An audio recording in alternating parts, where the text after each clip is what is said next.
ஸ்ரீமதே ராமானுஜாய. பொன்னிசூழ் அரங்கமேய பூவை வண்ண மாயகேள் என்னதாவி என்னும்வல் வினையினுள் கொழுந்தெழுந்து உன்னபாதம் என்ன நின்ற ஒன் சுடர் கொழுமலர் மன்ன வந்து பூண்டு வாட்டம் இன்றியெங்கும் நின்னதே. அனைவருக்கும் என் பணிவான வணக்கம். நான் முதல்ல இருந்து ஜோதிடர் சுந்தரராஜன் பேசுறேங்க. சில பேருக்கு பாத்தீங்கன்னா நிறைய ஒரு குழப்பமா இருக்கும். சார், நான் வந்து இடம் வாங்கி வீடு கட்டலாமா அல்லது கட்டின வீட்டையே வாங்கிடலாமா அப்படிங்கிற அந்த டவுட்டு இல்லைன்னா அந்த டைலமா அப்படிங்கிறது நிறைய பேருக்கு இருக்கும்.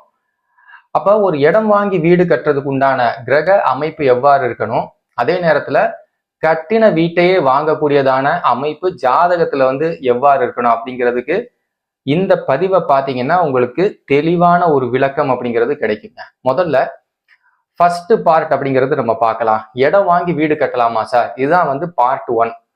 அப்ப இதுக்குண்டான கிரக விஷயம் என்ன, பாவ விஷயம் என்ன அப்படிங்கிறது நம்ம தெரியும். முதல்ல உங்க ஜாதகத்தை நீங்க வந்து கேபி முறையில நம்ம வந்து கணிக்கணுங்க. அதாவது டிகிரியின் அடிப்படையில நம்ம கணிச்சு உப நட்சத்திர கோட்பாட்டின் அடிப்படையில ஒரு கிரகம் இயக்கக்கூடிய பாவம் என்ன, நின்ற நட்சத்திரம் என்ன, இதன் வழியாதான் ஒரு கிரகம் தன்னுடைய பலனை கொடுக்கும். இதுதான் உண்மை.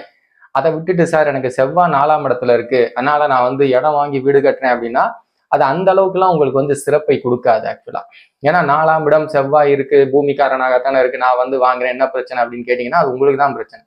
முதல்ல ஒரு கிரகம் இயக்கக்கூடிய பாவம் என்ன, நின்ற நட்சத்திரம் என்ன அப்படிங்கிறது தெரிஞ்சுக்கிட்டு அதுக்கடுத்து தெளிவா வந்து இறங்க. ஏன்னா இது வந்து ஒரு 5 ரூபா 10 ரூபா விஷயம் வந்து கிடையாது. நிறைய பணத்தை வந்து நீங்க இதுல முதலீடா போறீங்க.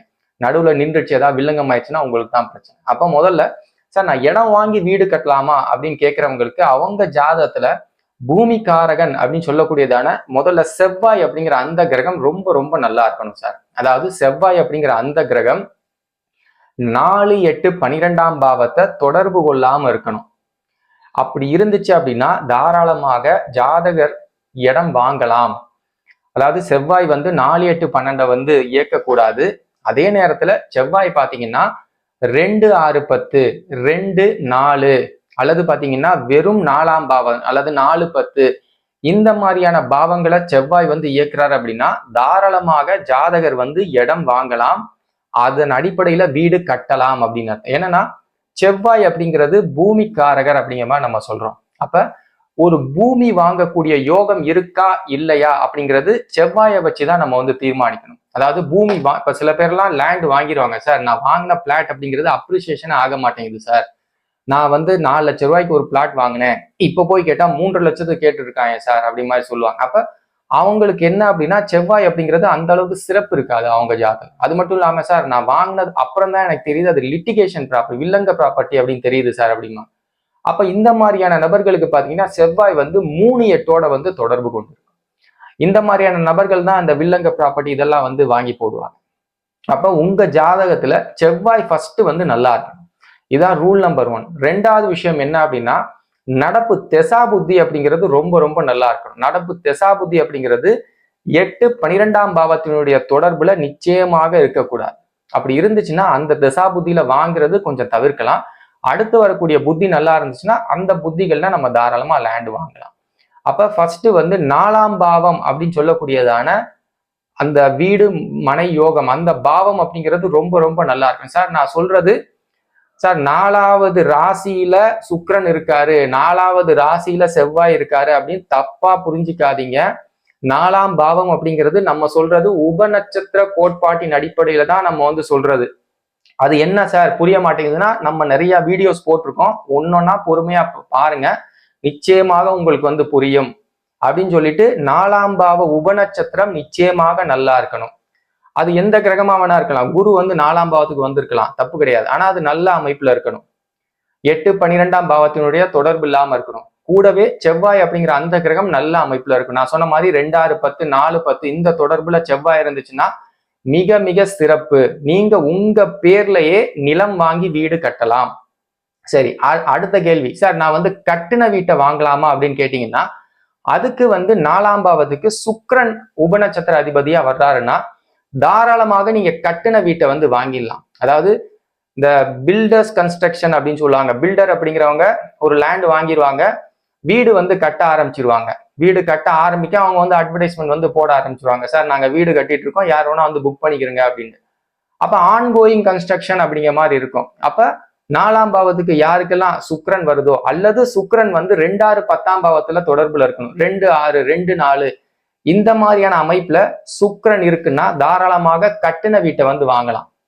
அப்ப அவங்களுக்கும் செவ்வாய் வீக்கா இருக்கு. இப்ப உதாரணத்துக்கு ஒருவருடைய ஜாதகத்துல செவ்வாய் வந்து 4, 8, 12 காமிக்குது. ஆனா அவருடைய ஜாதகத்துல சுக்கிரன் பாத்தீங்கன்னா 2, 6, 10 காமிக்குது. இப்ப நடப்பு திசை குரு தசையா இருக்கு, நடப்பு புத்தி சுக்கிர புத்தியா இருக்கு. அந்த சுக்கிரன் 2, 6, 10 காமிக்குதுன்னா சார் நீங்க வந்து லேண்ட் வாங்கி வீடு கட்டாதீங்க சார், கட்டின வீட்டையே வாங்கிருங்க சார். இதுதான் வந்து ரொம்ப ரொம்ப நல்லது ஆக்சுவலா. ஏன் அப்படின்னா அவர் லேண்ட் வாங்க போனாருன்னா நிச்சயமா அந்த இடத்துல பிரச்சனை தான் வரும். லேண்ட் வாங்கி வீடு கட்டுறதுக்குள்ள நிறைய அவருக்கு வந்து செலவுகள் வந்து நிறைய அழுத்து விட்டுரும் ஆக்சுவலா. அதனால ஆல்ரெடி எல்லா டாக்குமெண்டேஷன் எல்லாமே கிளியரா இருக்கு சார், நான் வந்து வீடு ஆல்ரெடி ஒரு பில்டர் வந்து வீடு கட்டிட்டாரு, எல்லாமே கிளியரா இருக்குன்னா தாராளமா அந்த வீட்டையே நீங்க வந்து வாங்கிடலாம். அதுதான் வந்து ரொம்ப நல்லது. ஏன்னா அவருக்கு செவ்வாய் வீக்கா இருந்துச்சுன்னா அந்த அந்த பில்டிங் கன்ஸ்ட்ரக்ஷன் அப்படின்னு சொல்லுவாங்க, அந்த கட்டுறதுக்குள்ள நிறைய பிரச்சனைகள் வந்து ஃபேஸ் பண்ணுவார் அவர் ஆக்சுவலா. அதனால வந்து ஒருவருக்கு செவ்வாய் நல்லா இருக்குன்னா தாராளமாக லேண்ட் வாங்கி வீடு கட்டலாம். செவ்வாய் கெட்டு போய் சுக்கிரன் நல்லா இருக்கு, அல்லது மற்ற கிரகங்கள் குரு நல்லா இருந்தாலும் சரி, சூரியன் நல்லா இருந்தாலும் சரி, கட்டின வீட்டை அவர் வந்து தாராளமா வாங்கலாம். ப்ரொவைடர் அவருடைய தசாபுத்தி அப்படிங்கிறது அந்த அந்த கன்ஸ்ட்ரக்ஷன் அந்த வீடு கட்டுறதுக்குண்டான அமைப்புல இருக்கணும், ரெட்டைப்படையில இருக்கணும். 2, 6, 10 இருக்கணும், 2, 4 இருக்கணும், 4, 6 இருக்கணும். இந்த மாதிரி அமைப்பு இருந்துச்சுன்னா தாராளமா அவங்க வந்து செய்யலாம். அப்ப ஒரு ஜாதகத்துல சார் எவ்வளவு விஷயம் இருக்கா சார்னா நிறைய விஷயம் நுணுக்கங்கள் வந்து நிறைய இருக்குங்க. நீங்க வெறுமனே உங்க ஜாதகத்துல சார் எனக்கு செவ்வாய் வந்து 10ஆம் இடத்துல இருக்காரு சார், அப்ப நான் வந்து லேண்ட் வாங்கினேன்னா என்னுடைய தொழிலுக்கு அது வளர்ச்சியை தானே கொடுக்கும் அப்படின்லாம் நீங்க கேட்டீங்கன்னா அந்த அளவுக்கு வந்து செயல்படாது சார். அதெல்லாம் வந்து ஒரு லட்சத்துல ஒருவருக்கோ இல்லைன்னா 1000த்துல ஒருவருக்கோ அது வந்து அமையும். ஆனா உங்க ஜாதகத்துல நீங்க வந்து செவ்வாய் இயக்கக்கூடிய பாவங்கள் என்ன அப்படின்னு தெளிவா வந்து பார்த்துட்டு அதுக்கடுத்து ஒரு முடிவை எடுத்தீங்க அப்படின்னா அது நிச்சயமாக உங்களுக்கு ஃபேவரா தான் இருக்கும். சரிங்களா? அப்படின்னு சொல்லிட்டு இந்த பதிவை முடிக்கிறேன். அதே மாதிரி இந்த வீடியோ பிடிச்சிருந்துச்சுன்னா லைக் பண்ணுங்க, ஷேர் பண்ணுங்க, கமெண்ட் பண்ணுங்க. அதே நேரத்துல உங்களுக்கு என்கிட்ட ஜாதகம் பார்க்கணும், திருமண பொருத்தம், அதே நேரத்துல வெளிநாடு வாய்ப்பு, வேலை அமைப்பு, தொழில் அமைப்பு இதெல்லாம் நீங்க பார்க்கணும்னா டிஸ்கிரிப்ஷன்ல என்னோட வாட்ஸ்அப் நம்பர் இருக்கு, தொடர்பு கொள்ளுங்க. தொடர்ந்து பேசலாம். நன்றி, வணக்கம், வாழ்க வளமுடன். ஸ்ரீமதே ராமானுஜாய.